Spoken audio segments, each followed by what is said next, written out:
قرآن کے چمن سے ہدایت کے پھول چن، کچھ کام آئے گی نا یہ خالی ادھیڑ بن۔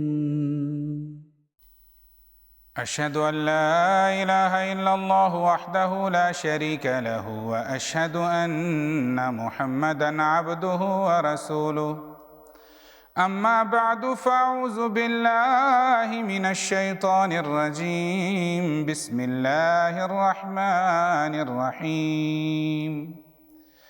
وَأَنِ اسْتَغْفِرُوا رَبَّكُمْ ثُمَّ تُوبُوا إِلَيْهِ يُمَتِّعْكُمْ مَتَاعًا حَسَنًا إِلَىٰ أَجَلٍ مُّسَمًّى وَيُؤْتِ كُلَّ ذِي فَضْلٍ فَضْلَهُ وَإِن تَوَلَّوْا فَإِنِّي أَخَافُ عَلَيْكُمْ عَذَابَ يَوْمٍ كَبِيرٍ۔ اللہم صل علی محمد وعلی آل محمد افضل صلواتک وبارک وسلم انک حمید مجید۔ ناظرین کرام، آپ کی خدمت میں پروگرام تبویب القرآن لے کر حاضر ہیں۔ اس پروگرام کا مقصد قرآن کریم کے مختلف مضامین آپ کی خدمت میں نہایت سادہ اور عام فہم انداز میں پیش کرنا ہے۔ آج جس موضوع پر گفتگو کی جائے گی اس کا عنوان ہے توبہ و استغفار۔ یہ اللہ تعالیٰ کا فضل اور اس کا احسان ہے کہ ہمیں رمضان المبارک اپنی زندگیوں میں ایک بار پھر پانے کا موقع ملا۔ آج اس کا دوسرا عشرہ شروع ہونے کو ہے۔ جیسا کہ آن حضور صلی اللہ علیہ وآلہ وسلم نے رمضان المبارک کی برکات کا اظہار اپنی ایک حدیث میں کچھ ان الفاظ میں کیا ہے۔ حضور فرماتے ہیں، ہوا شہر اولہ رحمت واوسطہ مغفرۃ وآخرہ عتق من النار، یعنی یہ وہ بابرکت مہینہ ہے جس کا پہلا حصہ رحمت، اس کا درمیانہ حصہ مغفرت اور اس کا آخری حصہ آگ سے نجات ہے۔ دوسرے عشرے میں آن حضور صلی اللہ علیہ وآلہ وسلم کثرت کے ساتھ استغفار پڑھا کرتے تھے، اور آن حضور صلی اللہ علیہ وآلہ وسلم کی اتباع میں آپ کے صحابہ بھی استغفر اللہ ربی من کل ذنب واتوب الیہ کا ورد کیا کرتے تھے۔ آج کے درس میں توبہ و استغفار سے متعلق جن امور پر بات ہوگی ان میں توبہ و استغفار کا مطلب، وہ کیوں ضروری ہے، توبہ و استغفار کا دروازہ کب تک کھلا رہتا ہے، توبہ و استغفار کی شرائط کیا ہیں اور ان کے فوائد کیا ہیں، اسی طرح وہ کون سے مواقع ہیں جن پر توبہ و استغفار کرنے کی ہدایت ہے، اور اسی طرح توبہ استغفار سے متعلق چند دیگر امور بھی آج کی گفتگو میں یہ تمام امور انشاءاللہ آج زیر بحث آئیں گے۔ حضرت اقدس مسیح موعود علیہ السلام توبہ و استغفار کے بارے میں فرماتے ہیں، یاد رکھو کہ دو چیزیں اس امت کو عطا فرمائی گئی ہیں، ایک قوت حاصل کرنے کے واسطے، دوسری حاصل کردہ قوت کو عملی طور پر دکھانے کے لیے۔ اس موضوع پر حضرت مسیح موعود علیہ السلام اور آپ کے خلفاء نے تفصیل کے ساتھ روشنی ڈالی ہوئی ہے۔ یعنی اللہ تعالیٰ سے استغفار طلب کرنا یہ ہے کہ برے کاموں سے بچنے کے لیے اللہ سے قوت مانگنا، جو شیطانی وساوس ہمیں گناہ پر اکسا رہے ہیں اللہ تعالیٰ کی مدد سے ان کو دور کرنا۔ اس کی مثال حضرت مسیح موعود علیہ السلام نے مختلف انداز میں مختلف بیان کی ہیں۔ مثلا ایک موقع پر آپ فرماتے ہیں کہ استغفار یہ ہے کہ انسان کسی کا حق نہ مارے۔ مثلا چوری ہے، چوری کے ذریعے سے انسان کسی کا مال کھا سکتا ہے، یا رشوت ہے، رشوت کے ذریعے سے لوگوں کے حقوق تلف کیے جا سکتے ہیں، یا کاروبار میں خیانت ہے۔ تو دراصل استغفار ان گناہوں سے بچنے کے لیے ہے۔ اور توبہ کیا ہے؟ توبہ یہ ہے کہ اچھے کام کرنے میں اللہ تعالیٰ سے اس کی مدد طلب کی جائے۔ مال کی مثال دی جا رہی ہے تو اس بات کو سمجھنے کے لیے یہ بھی مثال سامنے رکھی جا سکتی ہے کہ خدا تعالیٰ کی راہ میں اپنا مال خرچ کرنا، مثلا یتیم کی کفالت کر دینا، مریضوں کا علاج کروا دینا، بھوکوں کو کھانا کھلا دینا، اور اسی طرح دوسرے جو صدقہ جاریہ کے کام ہیں ان کو کرنا، یہ تمام جو ہیں وہ توبو الیہ کے زمرے میں آتے ہیں۔ اب سوال یہ پیدا ہوتا ہے کہ توبہ و استغفار کیوں ضروری ہے؟ خدا تعالیٰ نے قرآن کریم میں انسان کی کمزوریوں پر مختلف قرآنی آیات کے ذریعے سے روشنی ڈالی ہے۔ مثلا ایک موقع پر اللہ تعالیٰ نے فرمایا خلق الانسان ضعیفا، یعنی انسان کو کمزور پیدا کیا گیا ہے۔ ایک اور موقع پر فرمایا خلق الانسان من عجل، انسان کے اندر جلد بازی کا خمیر رکھ دیا گیا ہے، تو جلد بازی کرنے کی وجہ سے بھی بعض اوقات انسان نقصان اٹھا بیٹھتا ہے۔ پھر ایک موقع پر فرمایا ان الانسان خلق ہلوعا، کہ انسان کے اندر حرص کا مادہ بہت زیادہ ہے۔ تو یہ چند ایک مثالیں ہیں جس سے انسان کی کم مائیگی اور اس کی کوتاہی اور اس کی کمزوریوں کی طرف اللہ تعالیٰ نے نشاندہی کی ہے۔ جیسا کہ مثال دی جا سکتی ہے کہ زنگ کسی بھی چیز کو کھا جاتا ہے، اسی طرح سے بشری کمزوریاں، لغزشیں، خطائیں انسان کو روحانی طور پر کھا جاتی ہیں۔ چنانچہ اس زنگ کو مٹانے کے لیے اللہ تعالیٰ نے توبہ اور استغفار کا درس ہمیں دیا ہے۔ بعض لوگ کہتے ہیں کہ دیکھو ہم تو بہت گناہ گار ہیں، ہم سے تو بہت زیادہ خطائیں سرزد ہوئی ہیں، پتہ نہیں اللہ تعالیٰ ہمیں معاف بھی کرے گا کہ نہیں۔ تو ان کے لیے بھی اللہ تعالیٰ نے قرآن کریم میں یہ نوید رکھی ہے کہ ان کے اوپر بھی خدا تعالیٰ کے فضل اور رحمت کا دروازہ ہمیشہ کھلا رہے گا۔ قرآن کریم کے بیان سے پتہ چلتا ہے کہ شرک وہ واحد گناہ ہے جس کی معافی نہیں، جیسا کہ اللہ تعالیٰ فرماتا ہے ان اللہ لا یغفر ان یشرک بہ، کہ اللہ تعالیٰ ہرگز اس بات کو معاف نہیں کرے گا کہ اس کا شرک کیا جائے۔ اس کے علاوہ فرمایا جتنے بھی گناہ ہیں وہ سب کے سب خدا تعالیٰ اپنے فضل اور اپنے رحم سے معاف کر سکتا ہے۔ مثلا قرآن کریم میں اگر ہم دیکھیں تو سب سے بڑا گناہ شرک کے بعد کسی بھی انسان کو ناحق قتل کرنا ہے، اور یہ اتنا بڑا گناہ ہے کہ خدا تعالیٰ قرآن کریم میں فرماتا ہے وَمَنْ قَتَلَ نَفْسًا بِغَيْرِ نَفْسٍ أَوْ فَسَادٍ فِي الْأَرْضِ فَكَأَنَّمَا قَتَلَ النَّاسَ جَمِيعًا، جس نے بھی کسی ایسے نفس کو قتل کیا جس نے کسی دوسرے کی جان نہ لی ہو یا اس نے زمین میں فساد نہ کیا ہو، تو گویا اس نے تمام انسانوں کو قتل کر دیا۔ اب احادیث میں ہمیں نظر آتا ہے کہ حضور صلی اللہ علیہ وآلہ وسلم نے بنی اسرائیل کے ایک شخص کا قصہ بیان کیا اور فرمایا کہ اس نے 99 قتل کیے تھے۔ اس کے ذہن میں یہ خیال آیا کہ میں توبہ و استغفار کرتا ہوں، چنانچہ وہ رہنمائی کے لیے کسی راہب کے پاس گیا اور اسے کہا کہ دیکھو مجھ سے یہ گناہ سرزد ہوئے ہیں کہ میں نے 99 قتل کیے ہیں، 1 2 بھی نہیں، 99 قتل۔ تو راہب نے کہا کہ تم پر تو خدا تعالیٰ کی مغفرت کا دروازہ نہیں کھل سکتا۔ اس پر وہ غصے میں آیا اور اس نے اس راہب کو بھی قتل کر دیا، اور یوں 100 قتل اس کے کھاتے میں لکھے گئے۔ پھر اسے پتہ چلا کہ کسی بستی میں کچھ لوگ ہیں وہ اللہ تعالیٰ کی عبادت کر رہے ہیں، تو اس نے اس طرف جانے کا قصد کیا۔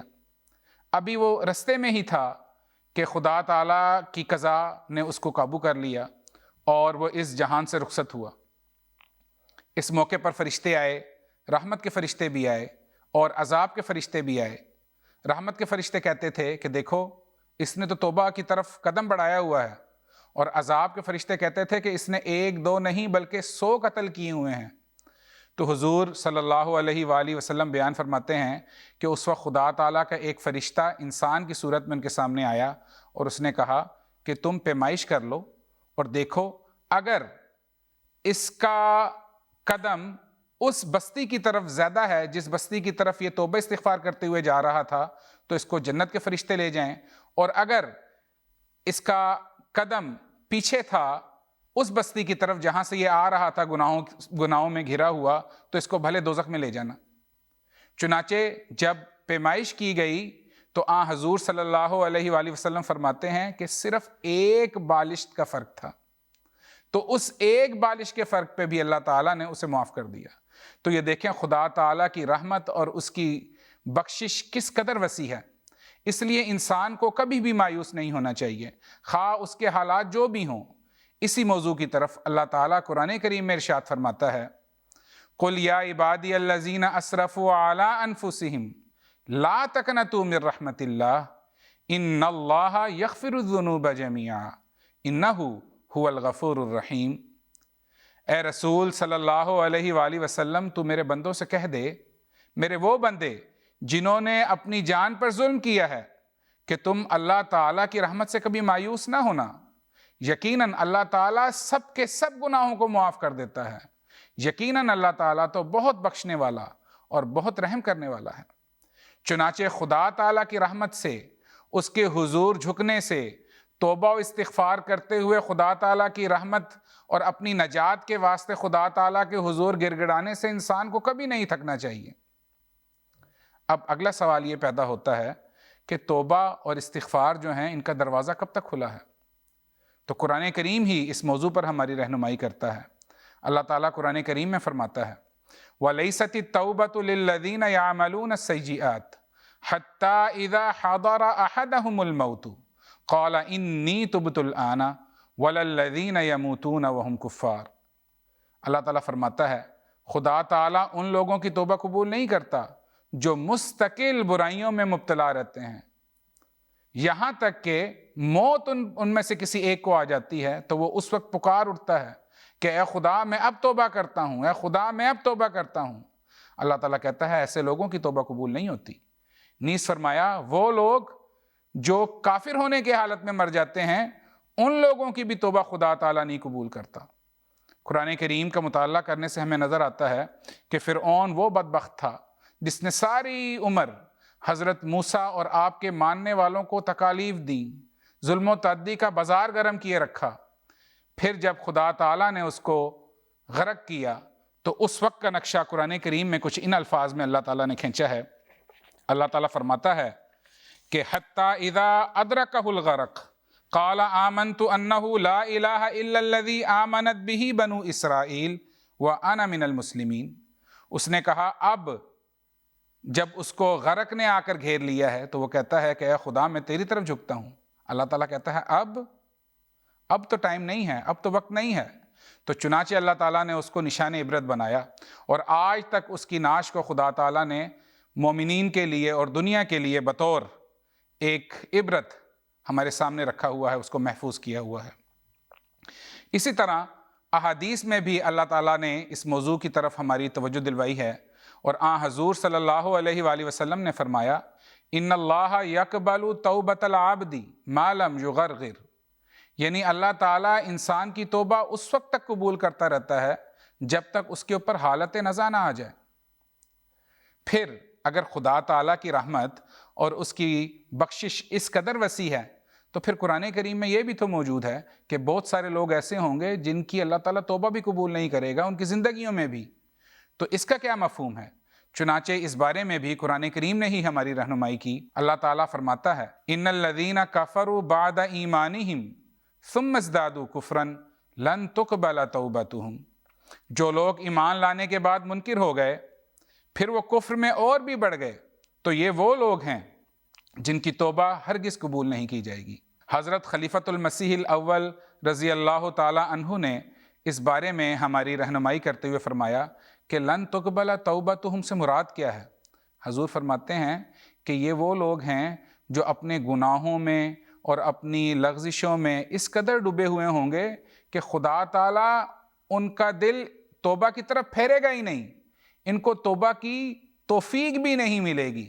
تو چونکہ ایک شخص کو اپنے اعمال کی وجہ سے توفیق ہی نہیں مل رہی تو اللہ تعالیٰ بھی ان کی طرف رحمت کرتے ہوئے رجوع نہیں کرے گا۔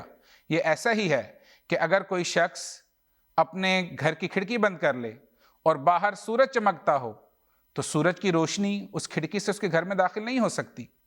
اس لیے ان لوگوں نے اپنے اعمال کی وجہ سے ان کھڑکیوں کو بند کیا ہوا ہے جن کھڑکیوں سے خدا تعالیٰ کا نور، اس کی رحمت انسان کے دل پر اترے گی اور اس کی حالت تبدیل کر دے گی۔ تو یہ وہ بدبخت لوگ ہیں جن کی توبہ قبول نہیں کی جائے گی، اور اس توبہ قبول نہ کرنے کی بھی وجہ یہی لوگ، اور اس توبہ کو قبول نہ کرنا بھی ان کے اپنے اعمال کی وجہ سے ہی ہے۔ وگرنہ احادیث میں تو آتا ہے کہ حضور صلی اللہ علیہ وآلہ وسلم نے فرمایا کہ خدا تعالیٰ کو کسی شخص کی توبہ اس قدر پیاری ہے جیسے کوئی شخص اپنی اونٹنی جس پر اس کا سامان لدا ہو کسی صحرا میں یا جنگل میں گم کر بیٹھے اور پھر وہ اونٹنی اچانک اس کے سامنے آ جائے، تو جس قدر خوشی اس کو اس اونٹنی کو دیکھنے سے ہوگی، اس سے کہیں بڑھ کر خدا تعالیٰ کو ایسے شخص سے محبت ہوتی ہے جو خدا تعالیٰ کی راہ میں اس کے حضور گڑ گڑاتے ہوئے اپنی پرانی گناہوں کو اور اپنی تمام لغزشوں کو خدا تعالیٰ کے حضور معاف کرنے کی درخواست کرتا ہے۔ ایسا شخص ضرور خدا تعالیٰ کے نزدیک اس کے پیاروں میں اور اس کے محبوبوں میں لکھا جاتا ہے۔ اگلی بات یہ ہے کہ کیا صرف استغفر اللہ کہہ دینے سے انسان کے تمام گناہ معاف ہو جاتے ہیں؟ تو اس بارے میں یاد رکھنا چاہیے کہ توبہ و استغفار اپنے ساتھ چند شرائط بھی رکھتا ہے، جیسا کہ سورہ تحریم کی آیت نمبر 9 میں اللہ تعالیٰ فرماتا ہے یا ایھا الذین آمنوا توبوا الی اللہ توبۃ نصوحا، اے لوگو جو ایمان لائے ہو اللہ کی طرف خالص توبہ کرتے ہوئے جھکو۔ حضرت اقدس مسیح موعود علیہ السلام توبۃ النصوح یعنی حقیقی اور خالص توبہ کی 3 شرائط بیان کرتے ہوئے فرماتے ہیں، حضور فرماتے ہیں پہلا خیال تو یہ ہے کہ انسان گناہ کے خیالات کو کلیتاً چھوڑ دے، یعنی ایسے ماحول سے دور چلا جائے، ان چیزوں کے استعمال سے انسان اپنے آپ کو بچائے جو اسے گناہ کی طرف مائل کرتی ہوں۔ آج کل انٹرنیٹ، سوشل میڈیا اور اسی طرح دوسری ایجادات ہیں جن کا غلط استعمال انسان کو بے حیائی اور برائی کی طرف ترغیب دیتا ہے۔ ان کا صحیح استعمال کرنا ضروری ہے تاکہ ہم گناہ کے خیالات کو چھوڑ سکیں، وگرنہ یہ چیزیں ہمیں گناہ پر بار بار مائل کرتی چلی جائیں گی۔ دوسری بات جو حضور نے بیان فرمائی وہ یہ ہے کہ گزشتہ گناہوں پر ندامت و پشیمانی ظاہر کرے، اور تیسری بات حضور علیہ السلام نے یہ بیان فرمائی کہ آئندہ گناہ نہ کرنے کا مصمم ارادہ کرے۔ تو یہ 3 باتیں ہیں، اگر ان کو انسان ملحوظ خاطر رکھے تو وہ پھر گناہ سے ہمیشہ کے لیے دور ہو جائے گا، اور یہ وہ توبہ ہوگی جو خدا تعالیٰ کے نزدیک توبۃ النصوح کہلائے گی، اور یہ توبہ خدا تعالیٰ انسان کی قبول کرتا ہے۔ قرآن کریم نے اسی موضوع پر ایک اور آیت میں یہ بھی بیان فرمایا کہ وَالَّذِينَ إِذَا فَعَلُوا فَاحِشَةً أَوْ ظَلَمُوا أَنفُسَهُمْ ذَكَرُوا اللَّهَ فَاسْتَغْفَرُوا لِذُنُوبِهِمْ وَمَن يَغْفِرُ الذُّنُوبَ إِلَّا اللَّهُ وَلَمْ يُصِرُّوا عَلَى مَا فَعَلُوا وَهُمْ يَعْلَمُونَ۔ وہ لوگ جو کوئی بے حیائی کرتے ہیں یا اپنی جانوں پر ظلم کرتے ہیں پھر فوراً ہی اللہ کو یاد کرتے ہوئے استغفار کرتے ہیں، تو اللہ تعالیٰ کے سوا تو کوئی بھی نہیں ہے جو انسان کے گناہوں کو معاف کر سکے۔ اگلی بات بہت ضروری ہے، فرمایا وَلَمْ يُصِرُّوا عَلَى مَا فَعَلُوا وَهُمْ يَعْلَمُونَ، وہ جانتے بوجھتے ہوئے پھر دوبارہ ان کاموں کو نہیں کرتے، ان کاموں پر، ان بد کاموں پر اصرار نہیں کرتے، دیدہ و دانستہ ان برے کاموں کو بار بار نہیں کرتے۔ تو یہ وہ باتیں ہیں، اگر انسان ان باتوں سے رکے تو پھر خدا تعالیٰ اس کی توبہ قبول کرتا ہے۔ حدیث میں بھی حضور صلی اللہ علیہ وآلہ وسلم نے فرمایا التائب من الذنب کمن لا ذنب لہ، یعنی گناہ سے توبہ کرنے والا تو اس شخص کی طرح ہو جاتا ہے جس نے کبھی کوئی گناہ کیا ہی نہ ہو۔ حدیث میں توبہ کی علامت کا بھی ذکر ہے۔ پوچھا گیا کہ پھر اس کی علامت کیا ہے کہ ایک شخص کی توبہ قبول ہو گئی، اسے کیسے پتہ چلے؟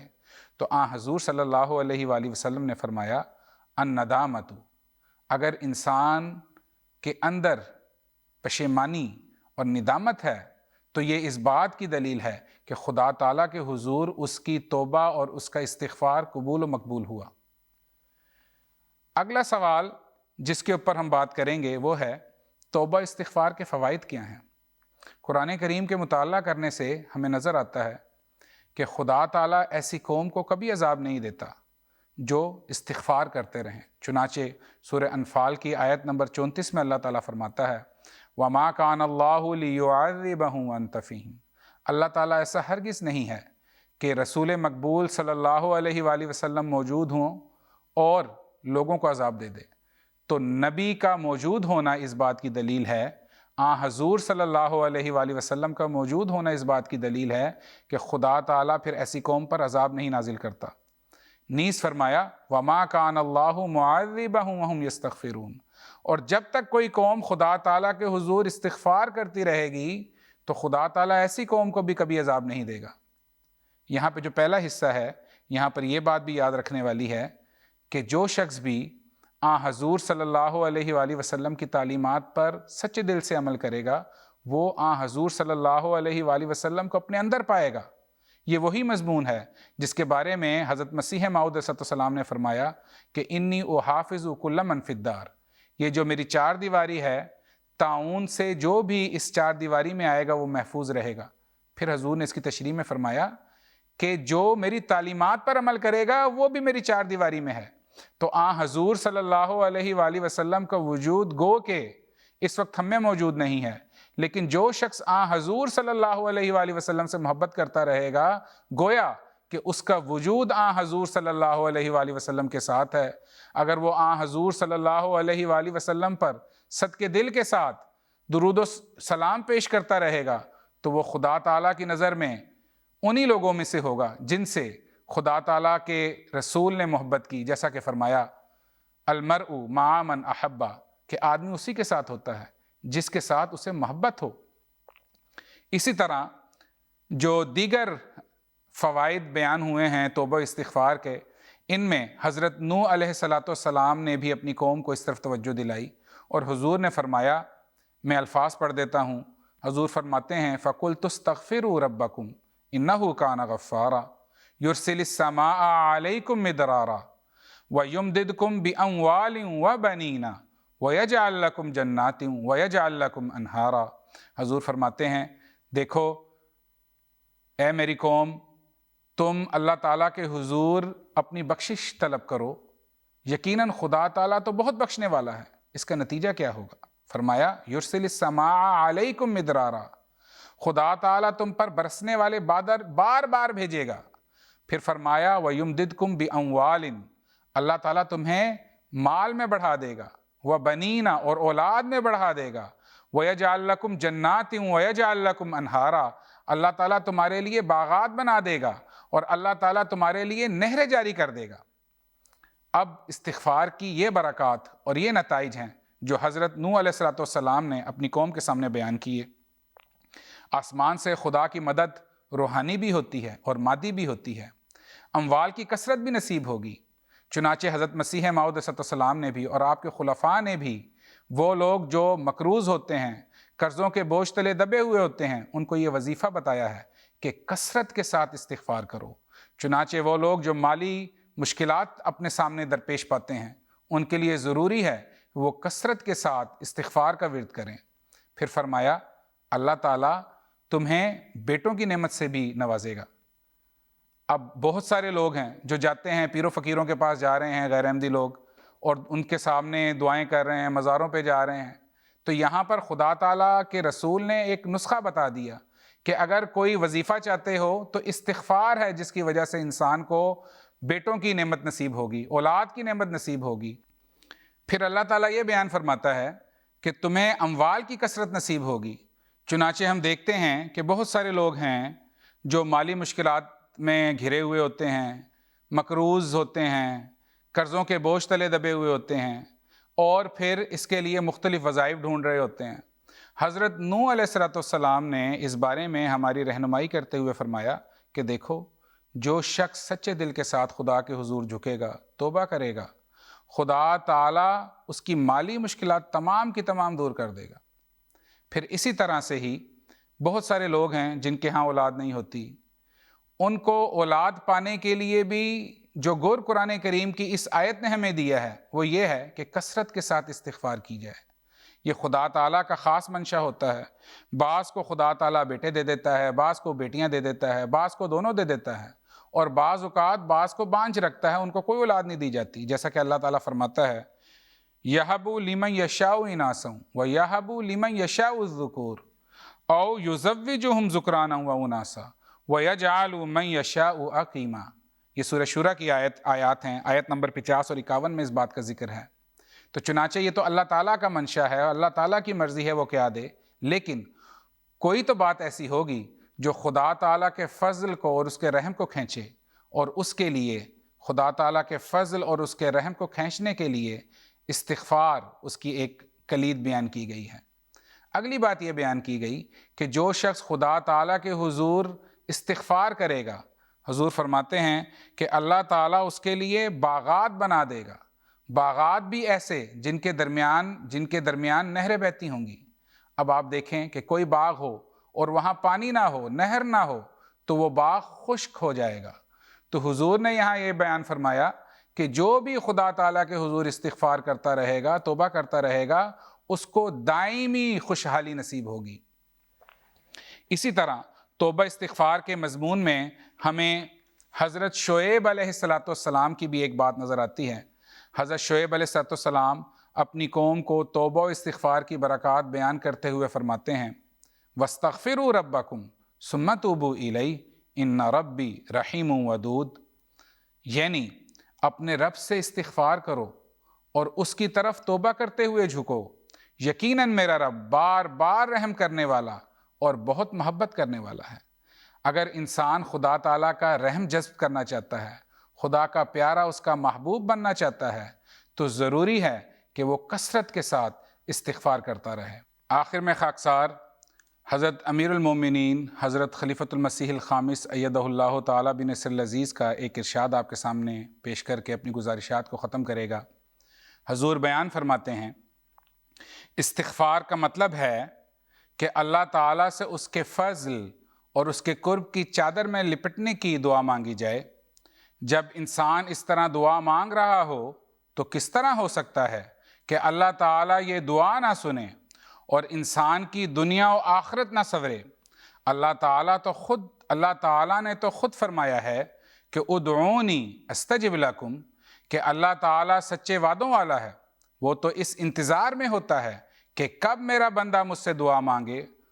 خود فرماتا ہے کہ تم مجھ سے مانگو میں دعا قبول کروں گا۔ اللہ تعالیٰ تو یہ کہتا ہے کہ کب میرا بندہ مجھ سے استغفار کرے، کب وہ سچے طور پر توبہ کرتے ہوئے میری طرف رجوع کرے اور میں اس کی دعا سنوں۔ آخر میں دعا ہے اللہ تعالیٰ ہمیں قرآن کریم کی تعلیمات کے مطابق اپنی زندگیاں بسر کرنے کی توفیق دے۔ آمین اللہم آمین۔ اللہم صلی علی محمد وعلی آل محمد کما صلیت علی ابراہیم وعلی آل ابراہیم انک حمید مجید۔ اللہم بارک علی محمد وعلی آل محمد کما بارکت علی ابراہیم وعلی آل ابراہیم انک حمید مجید۔ قرآن کے چمن سے ہدایت کے پھول چن، کچھ کام آئے گی نا یہ خالی